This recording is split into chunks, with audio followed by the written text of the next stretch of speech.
को नमस्कार बेटा, ये हम अपना 8वीं कक्षा का सैम्पल पेपर कर रहे हैं। ये पार्ट 2 है, पार्ट 1 हम कर चुके हैं। कुछ बच्चे कह रहे थे कि मैम क्वेश्चन नंबर 7 से दोबारा करवा देना, तो अब मैं क्वेश्चन नंबर 7 से दोबारा करवा रही हूँ बेटा। देखो क्वेश्चन नंबर 7 क्या है, उपपद विभक्ति को लिखकर उपपद विभक्ति पदम चित्तवाहता चुनकर रिक्त स्थानेषु लिखित रिक्त स्थान में आपको लिखना है। डैश नाम खरन खरहा, डैश नाम खरन खरा। तो यहाँ पर हमारा आंसर क्या हो जाएगा, सिंघशः, सिंघशः नाम खरन खरहा। ठीक है, शेर का नाम खरन खर था। बालः डैश पाठम पठते ही, बालः डैश पाठम पठती, और ऑप्शन हमारे पास क्या है ब्रैकेट में, पुस्तक। अब बालक पाठ पढ़ता है, किससे पढ़ता है बेटा, पुस्तक से पढ़ता है। कर्ता नहीं कर्म को करण से, और करण में तृतीय विभक्ति आती है, तो हम यहाँ क्या लगा देंगे, पुस्तकेन। बालः पुस्तकेन पाठम पठति। नेक्स्ट है नमः, नमः के साथ हमेशा चतुर्थी विभक्ति आती है, तो यहाँ पर देव है बेटा, देव नहीं होना चाहिए था। अगर यहाँ पे देव है तो देवाय आएगा, ऑप्शन में देवाय नहीं है। वास्तव में यहाँ पर ऑप्शन में क्या होना चाहिए था, गुरु होना चाहिए था। ठीक है, तो गुरु की चतुर्थी विभक्ति क्या आती, गुरुवे। ठीक, गुरु की क्या आएगी, गुरुवे। देव नहीं है, देव होगा तो देवाय आएगा, देवाय नमः। अगर गुरु है यहाँ पर तो गुरुवे नमः आएगा बेटा। ठीक है, ये जो ब्रैकेट है इसमें दिया हुआ है वह गलत है। नेक्स्ट है डैश पत्राणी पतन पतति। अब पत्ते गिर रहे हैं, अगर कोई चीज़ किसी से जुदा होती है तो कौन सी विभक्ति लगाते हैं, हम पंचमी विभक्ति लगाते हैं। तो वृक्ष की पंचमी क्या बन जाएगी बेटा, वृक्षात। जैसे बालक की पंचमी आपको क्या बताई थी, बालकात बताई थी, ऐसे ही वृक्ष की पंचमी क्या हो जाएगी, वृक्षात। वृक्षात पत्राणी पतति, वृक्षात पत्राणी पतति। ठीक है, नेक्स्ट है आपके पास क्वेश्चन नंबर 8। इसमें क्या है देखो, छात्रः डैश गच्छति, विद्यालयम या विद्यालयः। छात्र जाते हैं, विद्यालय की ओर जाते हैं, तो द्वितीय विभक्ति का प्रयोग होगा बेटा। इसमें क्या आ जाएगा, विद्यालयम।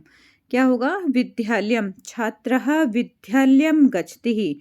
अशोक चक्र चतुर्विंशति अरा संति। अशोक चक्र में, अशोक चक्र में कितनी तिलियां हैं, 24 तिलियां होती है।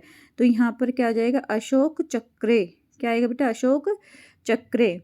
डैश विद्यालयम गच्छतः। अब गच्छतः है तो इसका मतलब द्विवचन की बात हो रही है, तो द्विवचन में क्या है, बालको है। बालको विद्यालयम गच्छतः।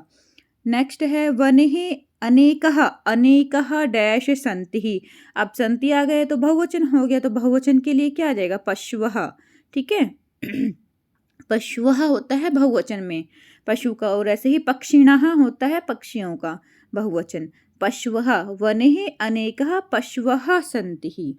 नेक्स्ट है आपके पास बेटा, उचित धातु को चुनकर आपको इसको कार्य को पूरा करना है। तो इसमें उचित धातु कौन सी आएगी वो हमें बतानी है। त्वम विद्यालयम कदा डैश। अब त्वम आ रहा है तो त्वम के साथ क्या आएगा, सी, पठसी। ठीक है, त्वम विद्यालयम कदा पठसी, तुम विद्यालय में कब पढ़ते हो। भवान कुत्र, भवान कुत्र गच्छति, भवान कुत्र गच्छति। वयम सर्वे, वयम आ रहा है तो क्या आ जाएगा, पठामः। वयम सर्वे पठामः, तो इसमें हमारा ऑप्शन में क्या आ जाएगा, पठामः। सोचिकः वस्त्रम। अब एक सोचिक है, एक दर्जी है, तो क्या आ जाएगा बेटा, सीवयति। सोचिकः दर्जी वस्त्र को सीलता है। सोचिकः वस्त्रम सीवयति। यहाँ पर सीवयंती नहीं आएगा क्योंकि बहुत सारे सोचिकों की बात नहीं कर रहे। हमारा जो कर्ता है सोचिकः एक वचन में है, तो हमारी क्रिया जो है सीवयति यह भी एक वचन की ही होगी। नेक्स्ट है बेटा आपके पास ये पैराग्राफ है, पठित अवबोधन जिसको हम कहते हैं, ये आपका पढ़ा हुआ अवबोधन है। इसमें से अब आपको बताना है, अद्य संपूर्ण विश्व डिजिटल इंडिया इत्यस्याः चर्चा श्रुते। ये डिजी भारतम से आपका लिया गया है। ठीक है, आजकल संपूर्ण विश्व में डिजिटल इंडिया इसकी चर्चा सुनी जाती है। अस्य पदस्य का भावा इति मनसा जिज्ञासा उत्पद्यते। इसका क्या अर्थ होता है, यह हमारे मन में भाव उत्पन्न होता है। काल परिवर्तनेन सह मानवस्य आवश्यकता परिवर्तते। काल के परिवर्तन के साथ साथ मानव की आवश्यकता में भी परिवर्तन होता रहता है। प्राचीन काले ही ज्ञानस्य आदान प्रदानम मौखिकम आसीत्। प्राचीन काल में ज्ञान का जो आदान प्रदान था वह क्या था बेटा, मौखिक था। परंतु अब जो है, अब क्या कह रहे हैं, परिवर्तनते काले कर्दशः सॉरी विद्या च श्रुति परंपरा गृहते समः। विद्या जो है वह कैसे सुनी जाती थी, श्रुति परंपरा थी, अर्थात गुरु सुनाते थे और शिष्य सुनते थे, तो श्रुति परंपरा से ही ग्रहण की जाती थी। ग्रहणते है अनंतरम, अनंतरम का तो बेटा बाद में क्या हुआ, तालपत्रो ऊपरी भोजपत्र ऊपरी च लेखनम कार्यम आरब्धः। तालपत्र के ऊपर और भोजपत्र के ऊपर लेखन का कार्य आरंभ हुआ। समय के परिवर्तन के साथ साथ परिवर्तनते काले कर्दशः, कर्द का मतलब होता है बेटा कागज, कर्दशः लेखनीः च आविष्कारेण सर्वेषामेव मनगतां भावनां कर्दकोः ऊपरी लेखनम प्रारब्धः। समय के परिवर्तन के साथ साथ जैसे ही कागज का उपयोग करने लगे हैं तो लेखन के कार्य में इसका आविष्कार हुआ और हम सभी अपने मन की भावनाओं को, मनोगताम भावना ना, मन की भावनाओं को कहाँ लिखते हैं, कर दो ऊपरी लेखना प्रारब्धः, कागज पर लिखना आरंभ कर दिया। टंकणस्य आविष्कारेण तुः लिखिता। अब टंकण का मतलब होता है बेटा टाइपराइटर, ठीक है, पहले टाइपराइटर आप लोगों ने देखे भी होंगे। तो टाइपराइटर के आविष्कार से तो लिखित सामग्री जो थी, लिखितः सामग्री टंकितः सती बहुकाल्याय सुरक्षितः आतिष्ठत, बहुत लंबे समय तक वह सुरक्षित रहने लगी। वैज्ञानिके प्रवर्धिते प्रगति ही यात्रा पुनरपि अग्रे गतः, और वैज्ञानिक की यह जो प्रगति की यात्रा है, प्रगति की यात्रा है, वह और आगे की ओर बढ़ी। अद्य सर्वाणि कार्याणि, अब सभी जो कार्य हैं वो क्या होने लगे, संगणनमेव यंत्रेण साधितानि भवन्ति, कंप्यूटर के द्वारा ही होने लग गए हैं। संगणक का मतलब होता है कंप्यूटर, ठीक है, संगणक नाम के यंत्रेण, संगणक नाम के यंत्र से, यहाँ पे तृतीय विभक्ति लगी हुई है, संगणक नाम के और यंत्रेण दोनों में तृतीय बेटा, ठीक है, कंप्यूटर से सभी साधित होने लगे हैं। समाचार पत्रः पत्राणि, समाचार पत्र और पत्राणि च कंप्यूटर माध्यमेन पठ्यन्ते लिख्यन्ते च, समाचार पत्र और पत्राणि भी क्या करते हैं, कंप्यूटर के माध्यम से ही पढ़े और लिखे जाते हैं। कृतज्ञः उद्योगे वृक्षाणाम् उपयोगेन वृक्षः कर्तयन्ते समः। कागजों का उद्योग भी वृक्षों के उपयोग को काटने में होने लगे। परम संगणकस्य अधिक प्रयोगे वृक्षाणाम् कर्तनः न्यूनतम भवति, लेकिन जब कंप्यूटर का हम अधिक से अधिक प्रयोग करने लग गए हैं तो वृक्षों का जो काटना है, कर्तन का कार्य है, वो भी कम हो जाएगा, ठीक है, न्यूनतम भविष्यति, कम हो जाएगा बेटा, हुआ नहीं है ये कह रहे, कम हो जाएगा, भविष्य के लिए कहा गया है। क्योंकि पहले कागज के लिए हम किसका प्रयोग करते थे, कागज के उद्योगों के लिए हम वृक्षों का उपयोग करते थे, वृक्षों को काटते थे, लेकिन जैसे ही कंप्यूटर का अधिक से अधिक प्रयोग होने लगा है तो क्या हुआ है, वृक्षों की जो काटना है वह भी कम होगा। इति विश्वास है, यह विश्वास किया जाता है। अनेन पर्यावरण सुरक्षा दिशि महान उपकारो भवति, और इससे पर्यावरण की सुरक्षा में भी क्या होगा, महान उपकार होगा। नेक्स्ट है आपके पास एक पदेन में आपको उत्तर देना है। एक पदेन में देखो, कुत्र डिजि इंडिया इति चर्चा भवति, कहाँ पर डिजिटल इंडिया इसकी चर्चा होती है, तो कहाँ पर होती है, संपूर्ण विश्व। इसमें क्या आ जाएगा आपका, क्या आ जाएगा बेटा आंसर, संपूर्ण विश्व। कहाँ पर होती है, संपूर्ण विश्व, आंसर आ जाएगा संपूर्ण विश्व। नेक्स्ट है, केन सह मानवस्य आवश्यकता परिवर्तते है, केन सह किसके साथ मानव की आवश्यकता भी परिवर्तित हो गई, तो किसके साथ हो गई थी, काल परिवर्तनेन, ठीक है, काल परिवर्तन के साथ साथ मानव की आवश्यकता भी परिवर्तित हो गई। तो यहाँ पे जो सेकंड है आपका काल परिवर्तनेन आएगा, ठीक है बच्चा, क्या आ जाएगा, काल परिवर्तनेन। उसके बाद नेक्स्ट क्वेश्चन है बेटा, पूर्ण वाक्य में उत्तर देना है। आपणे वस्तुनः क्रिया समये केषाम् अनिवार्यतः न भविष्यति, बाजार में वस्तुओं को खरीदने के समय किसकी आवश्यकता नहीं होगी, किसकी आवश्यकता नहीं होगी, रुपए की आवश्यकता नहीं होगी, किसकी आवश्यकता नहीं होगी बेटा, रुपए की आवश्यकता नहीं होगी। लेकिन बेटा इसमें जो क्वेश्चंस दिया हुआ है इसके रिगार्डिंग पैराग्राफ में कोई भी लाइन नहीं दी हुई थी, ठीक है, जो हमने पहले किया हुआ है अपने सैम्पल्स पेपर्स में, उसमें था ये सेम ही, और आपके टीचर्स ने भी करवाया होगा बेटा, लेकिन इसमें इसके रिगार्डिंग कोई भी नहीं लाइन है। वैसे हमारा जो आंसर होना चाहिए वो क्या होना चाहिए, आप पढ़ें वस्तुना नाम क्रिया समूह केशाम, केशाम के स्थान पर क्या आ जाएगा, रुपये का नाम, क्या जाएगा, रुपये का नाम। नेक्स्ट है हमारे पास, ठीक है, तो ये हमारा जो क्वेश्चन है उसका आंसर इसमें पैराग्राफ में नहीं है। अध्याय सर्वाणि कार्याणि केन साधितन भवन्ति, अब सभी कार्य किससे साधित हो जाते हैं, किससे साधित हो जाते हैं, कंप्यूटर से साधित हो जाते हैं। तो यहाँ पर ये वाला ऑप्शन आ जाएगा बेटा, संगणक नाम केन यंत्रेण साधितानि भवन्ति ही। ओके ये हमारा इसमें आंसर आ जाएगा बेटा। ओके, अध्याय सर्वाणि कार्याणि संगणक नाम केन यंत्रेण साधितानि भवन्ति। ओके जी, नेक्स्ट है हमारा बेटा क्वेश्चन, इसमें आपसे पूछा गया है प्रदत्त जो विषय हैं उनको क्या करना है, आपको देखकर उत्तर लिखना है। परिवर्तने काले, इसमें आपको विशेषण बताना है। विशेषण क्या हो जाएगा, परिवर्तनानि, विशेषण क्या हो जाएगा आपका, परिवर्तनानि। काल हमारा विशेष्य है। आदानम इति पदस्य विपरीतार्थक पद बताना है। आदान प्रदान, ये तो आपको सबको ही पता है इतना तो। कंप्यूटर, कंप्यूटर को क्या कहते हैं, संगणक कहते हैं। समानार्थक शब्द पूछा है, यह भी मैंने आपको बताया, कंप्यूटर संगणक होता है। टंकण यंत्र का मतलब है टाइपराइटर, और करदर का मतलब होता है करदर होता है बेटा कागज। नेक्स्ट है आपका इसी में ही क्वेश्चन नंबर 10 है, जिसमें है सर्वम परवशम दुखम, सर्वम परवशम दुखम सर्व आत्मवशम सुखम एधत, इसको अलग अलग कर लेना बेटा। एधत विद्यात समेहन लक्षणम सुख दुखियो, कि कहते हैं कि सर्वम परवशम सुखम, अगर हम अपने अधीन रहकर कार्य करते हैं तो हमें सुख होता है। दुखम सर्व आत्मनम, और दूसरों के अधीन रहकर हम कोई कार्य करते हैं तो हमें दुख होता है। ठीक है, ये दोनों ही सुख और दुख के लक्षण हैं, और इसे समान रूप से हमें लेना है। एतत् समानेन लक्षण सुख दुखियो, क्या कि सर्वम परवशम दुखम, पर मतलब दूसरों के वश में रहने पर हमेशा दुख होता है। सर्वम आत्म वशम सुखम, और अपने अधीन रहने पर सुख की प्राप्ति होती है। अब इसके क्वेश्चन आंसर हम देख लेते हैं। इसमें बेटा एक पदेन में आपको उत्तर देना है। किम दुखम अस्ति ही, किम दुखम अस्ति ही, दुख क्या है, तो आप क्या लिखोगे, दुख क्या होता है, परवशम, तो यहाँ पर किम के स्थान पर क्या लिख दोगे, परवशम, परवशम दुखम। ठीक है, नेक्स्ट है किम सुखम अस्ति, सुख क्या होता है, तो आत्म वशम, तो इसमें क्या लिख दोगे, आत्म वशम, की आत्म वशम सुखम अस्ति ही परवशम दुखम अस्ति ही, ये भी आपने पढ़ा ही है।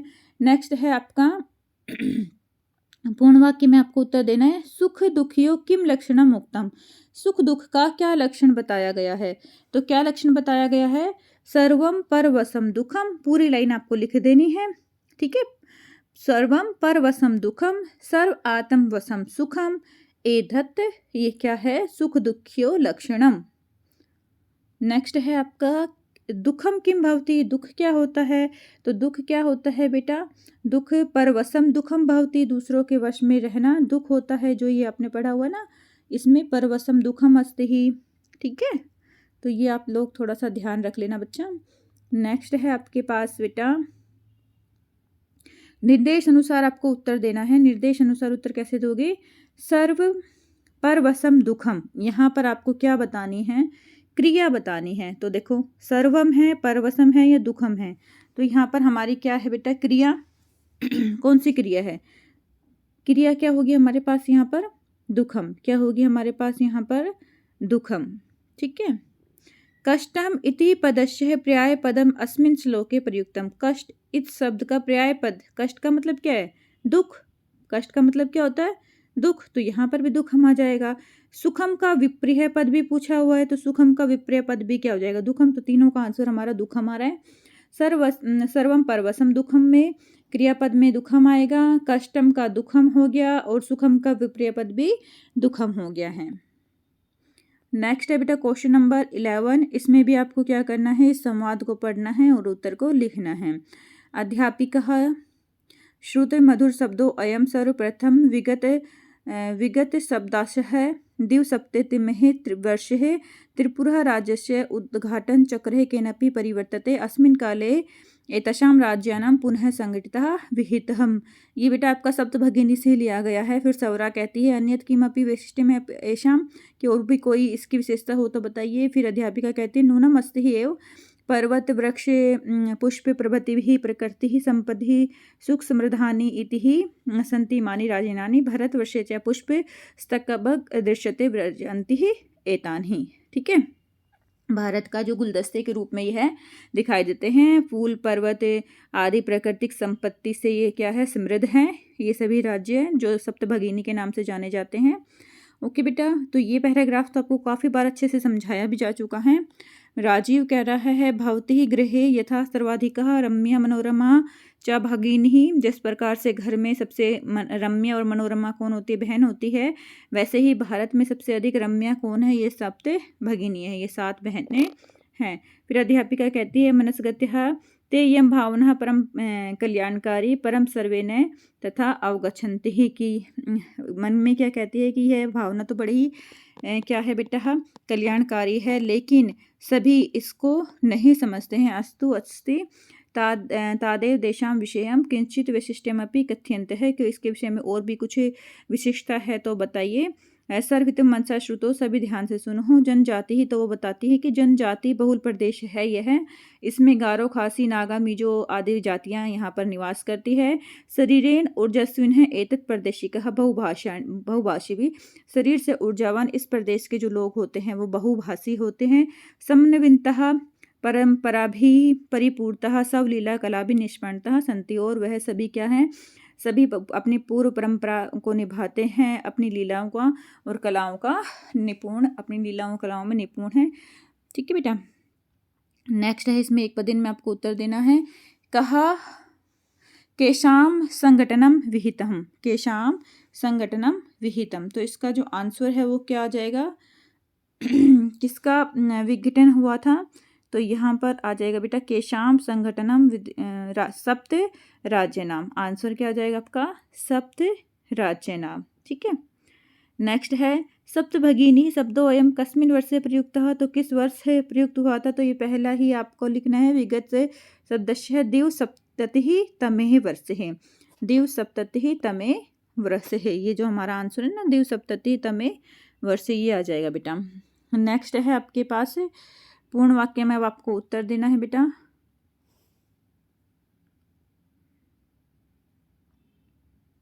पूर्ण वाक्य में उत्तर देना है। सप्तभगिनी शब्दों अयम कदा प्रयुक्त, सप्तभगिनी यह शब्द कब प्रयुक्त हुआ, तो इसमें के लिए भी आपको पूरा लाइन लिखनी है कि विगत शब्दस्य सप्तद्वितमे वर्षे त्रिपुरा राज्यस्य उद्घाटन वाला पूरी लाइन आपको लिख देनी है बेटा ये। ओके, नेक्स्ट है आपका इमान ही राज्यान ही का भी समृद्धान ही संति ही, ये राज्य किस चीज़ से समृद्ध हैं, तो इसका भी जो आंसर है वो क्या था, इसमें था पुष्प पर्वत वाला जो है। देखो ये जो आपका क्वेश्चन है, पहले में पूर्ण वाक्य में आपको ये पूरा लिख देना है बेटा। ठीक है, और दूसरे का जो आंसर है वो ये है। अध्यापिका कहती है ना कि पर्वत वृक्ष पुष्प प्रति भी प्रकृति समृद्धि से ये सब क्या है, समृद्ध हैं, समृद्धानि संति हैं। यहाँ तक आप लिख दोगे। ओके बेटा, नेक्स्ट है आपके पास प्रदत्त विकल्पेभ्यः उत्तरं चित्वा लिखत। अब यद्यपि क्षेत्र परिणामे अत्र अव्ययम पदम किम, यहाँ पर अव्यय पद क्या है, तो यहाँ पर अव्यय क्या हो जाएगा, यद्यपि। अव्यय क्या हो जाएगा, यद्यपि। यदि धन अपि, ठीक है, यदि धन, इसका संधि विच्छेद क्या होता है, यदि धन अपि यद्यपि, तो ये हमारा क्या हो जाएगा बेटा, इसमें अव्यय हो जाएगा। इमा सप्तभगिनी की दृष्टा है, ये सप्तभगिनी किस तरह से दिखती है, तो उसमें आपने पढ़ा था पैराग्राफ में क्या लिखा था, शतकब सदृशान ही। ठीक है, एक फूल के गुच्छे की तरह, पुष्प स्तकब। ठीक, ये आप लिख दोगे कीदृशी के स्थान पर। शोभन्ते ही शब्दस्य है पर्याय पद है कथम प्रयुक्त। शोभन्ते मतलब विराजन्ते हैं, शोभन्ते का मतलब क्या होता है, विराजन्ते हैं। मैं आपको दिखा भी देती हूँ, ये देखिए, ये हमारा पैराग्राफ था, तो इसमें हमारा शोभन्ते का क्या हो जाएगा, विराजन्ते है, और पुष्प स्तबकम। ठीक है, था ना। इमाम सप्त राजानी कीदृशः दृष्टः, कैसी दिखाई देती है, तो पुष्प स्तकपम सादृशानि। और उसके बाद पूछा था आपसे कि शोभन्ते का पर्यायपद क्या है, शोभन्ते का पर्यायपद है विराजन्ते है। ठीक है बच्चा, नेक्स्ट है, ये हम सब कुछ कर चुके हैं। हमारा लास्ट है लास्ट मंजूषा को देखकर हमें क्या लिखना है, अन्वय को पूरा करना है। अब ये हमारा अन्वय है, इसमें क्या आएगा, तयो नित्यम प्रियम। तयो नित्यम का मतलब माता और पिता के लिए यूज हुआ है तयो शब्द। तयो नित्यम प्रियम कुर्याद आश्चर्यश्च च सर्वदा, कि उन दोनों के हमेशा ही प्रिय बोलना, कुर्यात करना चाहिए, आचार्य, आचार्य मतलब गुरुजनों को हमेशा ही, तेषु त्रिषु तुष्टेषु तपा सर्वम समाप्यते है, तो उनके सभी तुष्टि हो जाती है और वह तपस्या के क्या होते हैं, समान हो जाते हैं। अर्थात जो अपने माता पिता और गुरुजनों को हमेशा प्रिय करते हैं और उनका कहना मानते हैं, उन सभी की तुष्टि ही हो जाती है, उनमें तीनों प्रकार की तुष्टि हो जाती है और तप के समान वह होते हैं। तो नेक्स्ट है नित्यम तयो, तयो मतलब माता पितृहु, तो इसमें क्या आ जाएगा, डैश च सर्वधा डैश कुर्यात तेषु डैश एव तुष्टेषु डैश सर्वम डैश समायते है। तो इसमें क्या आना चाहिए बेटा, पहले में आना चाहिए नित्यम तयो के बाद क्या है, नित्यम तयो ये ना कुर्यात आचार्यस्य है, तो हम यहाँ पर क्या लिखेंगे, क्या मिसिंग है हमारे पास, आचार्यस्य, यहाँ पे आचार्य आ जाएगा, आचार्यस्य। ठीक है, क्या आ जाएगा हमारे पास यहाँ पर, आचार्य है, यहाँ पहले वाला ये आ जाएगा बेटा, आचार्यस्य है।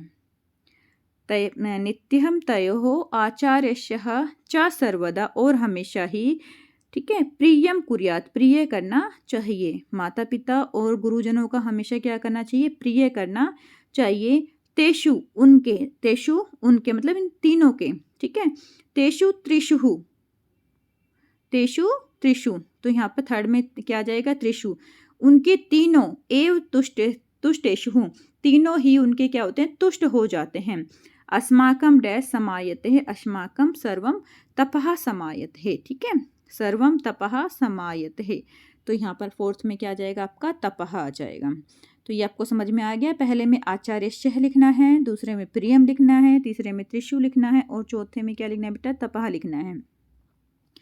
नेक्स्ट आपका क्वेश्चन है यहाँ पर प्रखर, प्रखर का मतलब क्या होता है बेटा, तीक्ष्ण, ग्रहम निकेतन, गिरि पर्वतः, ठीक है, प्रखर, तीक्ष्ण, ग्रहम, निकेतन, गिरिः पर्वतः। तो ये आप कर लेना बेटा अपनी नोटबुक में अच्छे से, और इस तरह से ही आपको और भी प्रैक्टिस करनी है। ओके बेटा, अपना ध्यान रखना।